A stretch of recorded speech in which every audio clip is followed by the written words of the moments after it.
Hello दोस्तों, तो आज की इस वीडियो में हम लोग हिंदी है ना, आपके जो एग्ज़ाम है 7 तारीख को हिंदी का, उसी के 30 MCQ क्वेश्चन को डिस्कस करेंगे जो आपके एग्ज़ाम के लिए इम्पॉर्टेंट है। ठीक है, जो आपका एग्ज़ाम है 7 तारीख को, इसके लिए इम्पॉर्टेंट क्वेश्चन जो है यहाँ पे है MCQ क्वेश्चन। तो ये वो सारे MCQ क्वेश्चन को यहाँ पे हम लोग डिस्कस करेंगे। ठीक है, चलिए क्वेश्चन पे चलते हैं। और एक बात और कहना चाहेंगे कि अगर आप हमारे चैनल पर नए हैं तो चैनल को सब्सक्राइब कर लीजिएगा। चलिए क्वेश्चन देखते हैं। क्वेश्चन क्या है यहाँ पे कि निम्नलिखित गद्यांश को ध्यानपूर्वक पढ़कर प्रश्न संख्या 1 से 5 तक के लिए सही विकल्प का चयन करना है। ठीक है, तो गद्यांश को पढ़ना है। देखिए कह रहा है कि साहस की ज़िंदगी सबसे बड़ी ज़िंदगी होती है। ऐसी ज़िंदगी की सबसे बड़ी पहचान यह है कि वह बिल्कुल निडर, बिल्कुल बेखौफ होती है। साहसी मनुष्य की पहली पहचान यह है कि वह इस बात की चिंता नहीं करता कि तमाशा देखने वाले लोग उसके बारे में क्या सोच रहे हैं। जनमत की उपेक्षा करके जीने वाला आदमी दुनिया की असली ताकत होता है और मनुष्यता को प्रकाश भी उसी आदमी से मिलता है। अड़ोस पड़ोस को देखकर चलना यह साधारण जीव का काम है। क्रांति करने वाले लोग अपने उद्देश्य की तुलना न तो पड़ोसी के उद्देश्य से करते हैं और ना अपनी चाल को ही पड़ोसी की चाल देखकर मध्यम करनाते हैं, है ना। तो ये आपका गद्यांश था पढ़ने के लिए। अब यहाँ पे सवाल क्या रहा है कि साहस की ज़िंदगी सबसे बड़ी क्या होती है, तो ये उसका हो जाएगा आंसर दूसरा नंबर, जिंदगी। कि साहस की ज़िंदगी सबसे बड़ी जिंदगी होती है। अगला सवाल कह रहा है कि जनमत की उपेक्षा करके जीने वाला आदमी दुनिया की असली क्या होता है, ताकत। दूसरा हो जाएगा 1 नंबर, ताकत। अगला सवाल कह रहा है कि किस मनुष्य की पहली पहचान यह है कि वह किसी के बारे में कोई चिंता नहीं करता, तो तीसरा का आपका हो जाएगा चौथा नंबर, साहसी। अगला देखिए कह रहा है जनमत शब्द कौन समास है। ठीक है, तो चौथा हो जाएगा तीसरा नंबर, तत्पुरुष समास। अगला सवाल कि अड़ोस पड़ोस को देखकर चलना यह कैसा जीव का काम है, तो उसका हो जाएगा 1 नंबर, साधारण। अब क्या यहाँ पे पदांश को ध्यानपूर्वक पढ़कर प्रश्न संख्या 6 से 10 तक के लिए सही विकल्प का चयन करना है। कह रहा है हंस लो, 2 क्षण खुशी मिली वरना जीवन भर कंदरन है। किसका जीवन हंसी खुशी में इस दुनिया में रहकर बीता। सदा सर्वदा संघर्षों को इस दुनिया में किसने जीता। फिर कह रहा है खिलता फूलता म्लान हो जाता, हंसता रोता चमन चमन है। कितने रोज चमकते तारे, कितने रह रह गिर जाते हैं। हंसता शशि भी छिप जाता है जब सावन घन गिर आते हैं। उगता ढलता रहता सूरज जिसका साक्षी नील गगन है। आसमान को छूने वाली वे ऊंची ऊंची मीनारें। मिट्टी में मिल जाती हैं वो छिन जाते हैं सभी सहारे।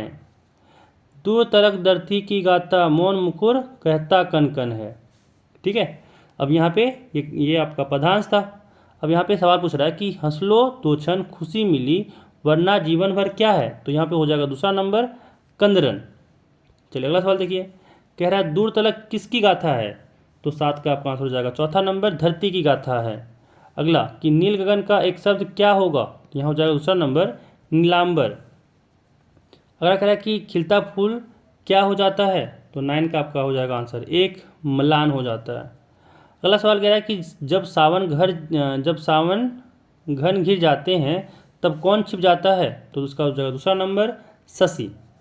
अब यहाँ पे व्याकरण स्टार्ट हो जाएगा, है ना। कह रहा है निम्न में से किस वाक्य में आक्रामक क्रिया है। बच्चा खेल रहा है, वह पुस्तक पढ़ रहा है, पिताजी रेडियो सुन रहे हैं, या माँ भोजन बना रही है। तो इसका आंसर हो जाएगा 1 नंबर, बच्चा खेल रहा है। अगला सवाल कह रहा है कि निम्न में से कौन सा वाक्य सकर्मक क्रिया का उदाहरण है, कि मैं खेल रहा हूँ, वह पढ़ रहा है, वह रोटी खा रहा है, या चिड़िया उड़ रही है। तो 12 का आपका आंसर हो जाएगा तीसरा नंबर, वह रोटी खा रहा है। अगला सवाल कह रहा है कि गुरु का एक अर्थ होता है शिक्षक और दूसरा, देखिए इसका गूगल किए तो गूगल में आपको दिखाया चौथा नंबर की भारी। ठीक है, चलिए अगला सवाल देखिए, कह रहा है निम्न में से कौन सा श्वेत का अनेकार्थी शब्द नहीं है। ठीक है, तो इसका हो जाएगा पहला नंबर, श्याम। कह रहा है आजीवन कौन समास है ना, इसका हो जाएगा दूसरा नंबर, अवयवी भाव। अगला सवाल कह रहा है कि रचना के आधार पर वाक्य के कितने भेद हैं, तो इसका हो जाएगा पहला नंबर 3, कि 3 है। कह रहा अगला कि मेरी इच्छा है कि मैं डॉक्टर बनूं, यह कौन वाक्य है, तो देखिए यहाँ पे कि लग के 2 वाक्य को मिला दिया गया है, तो ये मिश्र वाक्य है। चलिए अगला सवाल देखिए कि पिता के द्वारा अखबार पढ़ा गया, यह कौन वाच्य है? तो ये है आपका दूसरा नंबर कर्म वाच्य।